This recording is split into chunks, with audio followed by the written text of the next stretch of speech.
មានរឿងមួយដំណើរថាមានលោកតាម្នាក់ឈ្មោះថាតាក្រូចសពថ្ងៃគាត់រស់នៅជាមួយប្រពន្ធរបស់គាត់ទាំងពីរយ៉ាងមានក្តីសុខថ្មីត្បិតតែនាងទាំងពីរមានប្តីរួមគ្នាពិតមែនប៉ុន្តែពួកគេមិនដែលឆ្លោះទាស់ទែងគ្នាឬច្រណែននឹងគ្នានោះទេដោយម្នាក់ខិតខំប្រកបមុខរបរជាមួយប្តីយ៉ាងមានក្តីសុខតាប៉ែរួចថ្ងៃនេះឯងទៅស្រែឬអត់ណែបើសិនជាតាប៉ែឯងទៅខ្ញុំនឹងរៀបចំបាយសម្លជូនមែនហើយលោកបងបើលោកបងទៅស្រែពួកខ្ញុំនឹងរៀបបាយសម្លជូនថ្ងៃនេះខ្ញុំច្បាស់ជាទៅហើយព្រោះថាលឺអ្នកភូមិប្រាប់មកថាស្រែនៅម្ដុំយើងនឹងណាគឺសម្បូរគោអ្នកស្រុកនៅទីនោះវាមកស៊ីស្រូវអញ្ចឹងខ្ញុំត្រូវតែទៅមើលថែវាបើមិនអញ្ចឹងទេច្បាស់ជាគោស៊ីខ្ទេចខានច្រាស់ច្រាំទាំងអស់គ្នាឥឡូវហើយ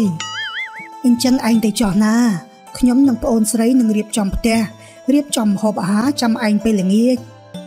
អញ្ចឹងបងលាទៅសិនហើយណាអូនទាំងពីរនៅផ្ទះត្រូវចេះស្រឡាញ់គ្នាឲ្យដូចស្រឡាញ់បងអញ្ចឹងពីព្រោះថាយើងទាំងអស់គ្នាគឺជាគ្រួសារតែមួយទៅហើយចាលោកបងទៅចុះណាក្រោយពីផ្ដែផ្ដាំរួចហើយតាក្រូចក៏បានដើរទៅស្រែបាត់ទៅ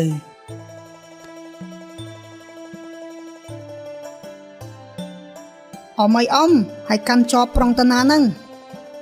ញីឆ្នប់កាន់ចបគឺទៅស្រែហ្នឹងហើយអានេះមិនក្មួយឯងគិតថាកាន់ចបទៅ KTV មែនណាអើយអើយប្រាប់ថាទៅ KTV ក៏ខ្ញុំមិនជឿដែរបើប្រពន្ធនៅផ្ទះដល់តែពីរឯណោះចង់ទៅរក KTV ទៅអីទៀតអញអញ្ចឹងមិនមែនដូចក្មួយឯងទេរត់តែមួយធ្វើថ្នាំគ្មានជួយចែករំលែកបទពិសោធន៍ឲ្យខ្ញុំតិចមើលធ្វើម៉េចបានប្រពន្ធពីរដូចអើយនេះក៏មិនដឹងដែរធ្វើម៉េចបើព្រមលិខិតវាតម្រូវមកអញ្ចឹងជំយាព្រមលិខិតនេះមិនបានវាមិនព្រមមករកខ្ញុំបែរជាទៅរកទៅវិញមើលខ្ញុំសួរដូចឆោតប្រពន្ធពីរអញ្ចឹងហើយចុះការងារយប់ពិបាកអត់យីនេះប្រសពសួរម្លេះមានអីរឿងការងារយប់នឹងយើងមិនអាចឡើងម្ដងពីរបានទេតតែសារ៉េម៉ោងចែកម៉ោងគ្នាឧទាហរណ៍ថាប្រពន្ធដើមក្បាលប្រលប់ចំណែកឯប្រពន្ធចុងយើងលេងលោកក្បែរភ្លឺទៅណាអើយខ្ញុំសុំតសើអីនេះមួយយប់ពីរដងហើយនៅតែមានកម្លាំងមកធ្វើស្រែទៀតស្គាល់ជើងចាស់តិចពេកហើយអាពៅអញ្ចឹងប្រញាប់ទៅមើលស្រែបន្តិចក្រោយពីជជែកគ្នារួចហើយតាក្រូចក៏បន្តដំណើរទៅមុខទៀតនិយាយពីប្រពន្ធតាក្រូចពួកគេក៏ចាប់ផ្ដើមចែកការងារគ្នា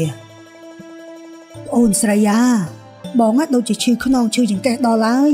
អូនឯងឆាប់ទៅផ្សាររកទិញបន្លែមកណាចាំបងជាអ្នកធ្វើម្ហូបឲ្យរួចរះទៅណាក្រែងលោកបងមកវិញគាត់ឃ្លានចាអ្នកបងបានអ្នកបងមិនស្រួលខ្លួនណាអ្នកបងសម្រាប់ចុះណាទុកឲ្យខ្ញុំជាអ្នកទៅផ្សារទិញម្ហូបឲ្យឆាប់ណាហើយរកមើលបន្លែណាស្រស់ប្រយ័ត្នចាញ់បោកអ្នកលក់ចាបងស្រីអញ្ចឹងខ្ញុំទៅសិនហើយបន្ទាប់ពីបែងចែកការងារគ្នារួចហើយប្រពន្ធចុងក៏ដើរទៅផ្សារបាត់ទៅរីឯប្រពន្ធដើមក៏នៅចាំផ្ទះរៀបចំកិច្ចការសម្អាតផ្ទះ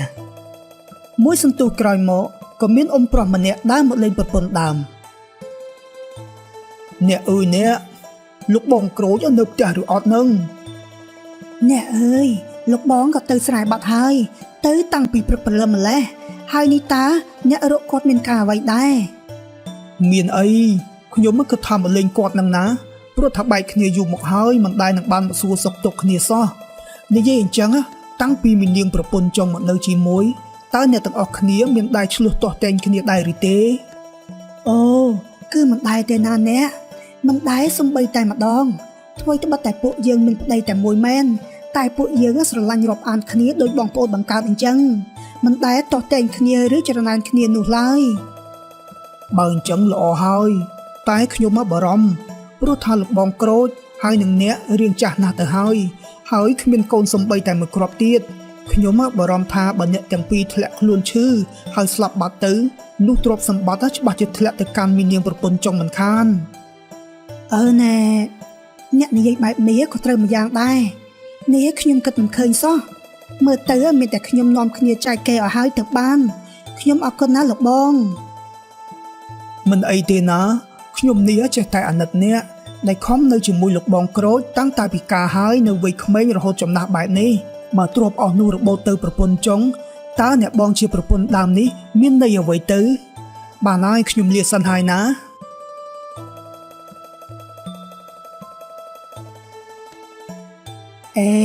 លោកបងសំដូចជានិយាយត្រូវម្យ៉ាងនេះខ្ញុំត្រូវតែសួរនាំប្តីខ្ញុំឲ្យទៅបានស្រួលមិនស្រួលឯងងាប់បាត់ទៅទ្រព្យសម្បត្តិបានទៅលើមួយនាងមិនខាន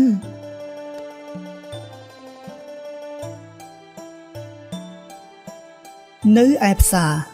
នាងប្រពន្ធចុងកំពុងតែទិញបន្លែស្រាប់តែអ្នកលក់សួរណែមីនាងឯងនឹងមែនជាប្រពន្ធរបស់តាក្រូចចាមីងខ្ញុំនឹងហើយនេះមីងសួររកអ្វីដែរមានអីមីងគ្រាន់តែប្រហែលមកក៏សួរទៅណែហើយអាម៉េចស្អាតប៉ុណ្ណឹងដែរខ្វះអីកំឡោះមកកកោកមិនយកតែយកតាក្រូចមុខចាស់នឹងទៅវិញឬមួយក៏តានឹងគាត់មានក្បាច់អីពិសេសអូមីងនិយាយលាក់បាំងអីខ្ញុំស្រឡាញ់គាត់នេះគឺចេញពីចិត្តមិនមែនដោយសារក្បាច់ក្បោអីនោះទេហើយនៅជាមួយប្រពន្ធដើមរាល់ថ្ងៃហ្នឹងអាម៉េចដែរគាត់មានដែររករឿងឆ្លោះគ្នាទេហើយមីងអីមីងពួកខ្ញុំស្រឡាញ់គ្នាណាស់មិនដែលឆ្លោះទាស់តែងគ្នានោះទេមីងនេះចេះតែបារម្ភក្រែងលោននៅជាមួយគ្នាមិនចោះហើយចោះអារឿងទ្រព្យសម្បត្តិយ៉ាងម៉េចដែរមានបែងចែកគ្នាហើយឬនៅអូពួកខ្ញុំមិនដែលនិយាយគ្នាពីរឿងនេះផងណាមួយប្តីរបស់ខ្ញុំគាត់ក៏ពុំសូវមានទ្រព្យអ្វីដែរណែស្ដាប់មីងណាតាក្រូចគាត់ចាស់ហើយបើឯងមិននិយាយទាមទារទ្រព្យសម្បត្តិនោះទេបើសិនថ្ងៃណាមួយគាត់ស្លាប់បាត់ទៅច្បាស់ណាស់ទ្រព្យទាំងនោះនឹងធ្លាក់ទៅលើដៃប្រពន្ធដើមជាក់ជាមិនខានព្រោះគេជាមនុស្សស្រីទី1ដែលរស់នៅជាមួយគាត់យូរជាងឯងណាអូមែនតើមីងនេះបើគិតសពទៅមីងនិយាយដូចជាត្រូវម្យ៉ាងទ្រព្យរបស់ប្តីខ្ញុំមិនជាច្រើននោះទេតែបើសិនជាគាត់មិននៅខ្ញុំច្បាស់ជាមិនបានទ្រព្យនោះទេមើលទៅមានតែខ្ញុំនិយាយជាមួយគាត់ម្ដងហើយមីងគ្រាន់តែប្រាប់យកបុណ្យទេវើយមិនបានអេចអូចឲ្យឆ្លោះគ្នាទេណាហើយបើសិនជាឆ្លោះគ្នាមែនកុំប្រាប់ថាមីងអ្នកនិយាយប្រាប់ណាចាមីងអញ្ចឹងខ្ញុំលាសិនហើយបន្ទាប់ពីស៊ីត្រាវអស់មួយសន្ទុះធំនាងប្រពន្ធចុងក៏បានយូរបន្លែទៅផ្ទះវិញនិយាយពីតាក្រូចឯនេះវិញបន្ទាប់ពីមកដល់ស្រែហើយគាត់ក៏បានដេញគោដែលកំពុងស៊ីស្រូវជួយហើយអ្នកណាគៀអីក៏អត់របៀបម្លេះប្រឡែងគោឲ្យមកស៊ីស្រូវខ្ញុំណែវុយអាគោឆ្លើយឆាប់ចេញពីស្រែអញភ្លាមរំពេចនោះគោក៏បានហក់ធាក់គាត់មួយជើងអីយ៉ូយបែកពងអញហើយអាគោឆ្លើយមកស៊ីស្រូវអញហើយមកធាក់អញទៀតអានេះចំជាឆ្លើយមែនអាយ៉ូយឈឺណាអញអាម៉េចឲ្យអ៊ំអាឆ្នុកអើយអាឆ្នុកជួយជូនអ៊ំទៅផ្ទះផងអ៊ំមកត្រូវអាគោឆ្លើយនោះវាធាក់មួយជើងឥឡូវមិនដឹងអាម៉េចអាម៉ាទេសង្ស័យតែបែកខ្ទេចហើយមិនដឹងចាប់បាយអញ្ចឹងបែកខ្ទេចឆ្អាបជោគខោឲ្យអ៊ំអីអ៊ំនេះប្រពន្ធពីរផងបើបែកខ្ទេចអញ្ចឹងមិនស្ដាយងាប់ទៅហើយអីអូយអានេះនៅនិយាយលេងសើចបានទៀតឲ្យឆាប់ឡើងជូនអញទៅផ្ទះនេះឆ្នុកក៏បានជូនតាក្រូចទៅផ្ទះបាត់ទៅ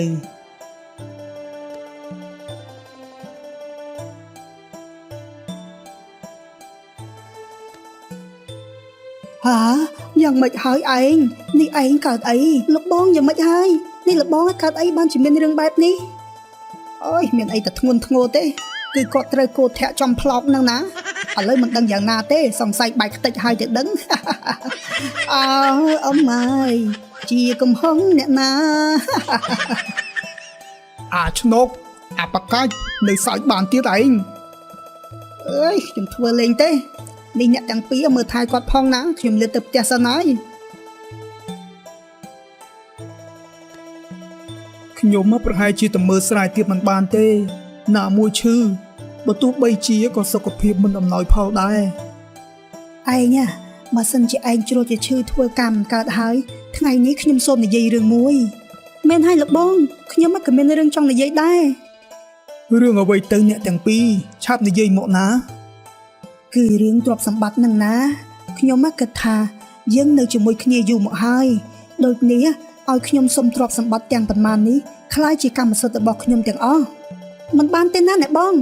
នេះអ្នកបងចង់អបកសបយកទាំងអស់មែនទេហើយចុះខ្ញុំគិតយ៉ាងម៉េច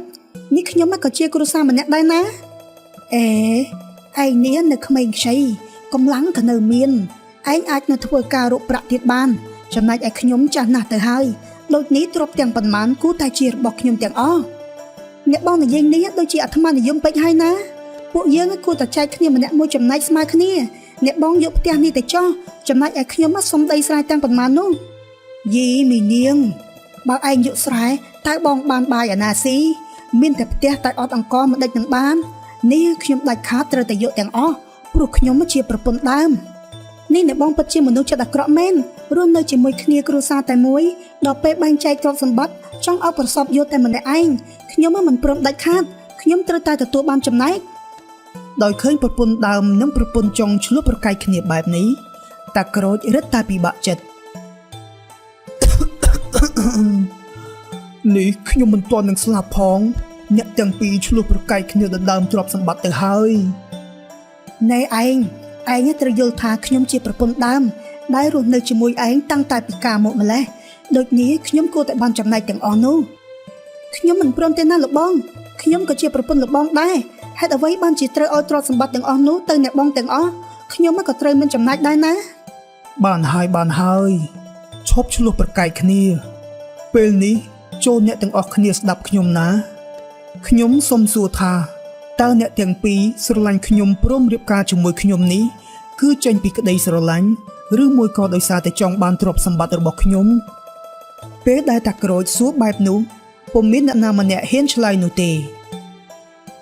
មិនមានអ្នកឆ្លើយមែនទេ